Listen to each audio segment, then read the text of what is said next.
بسم الله الرحمن الرحيم اقرأ باسم ربك الذي خلق خلق الإنسان من علق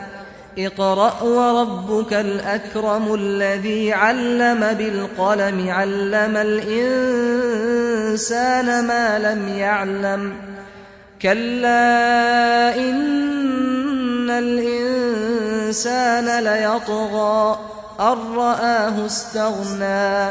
إن إلى ربك الرجعى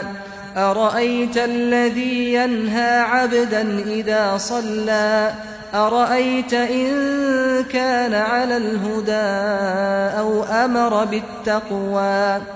أرأيت إن كذب وتولى ألم يعلم بأن الله يرى كلا لئن لم ينته لنسفعا بالناصية ناصية كاذبة خاطئة فليدع ناديه سندع الزبانية كلا لا تطعه واسجد واقترب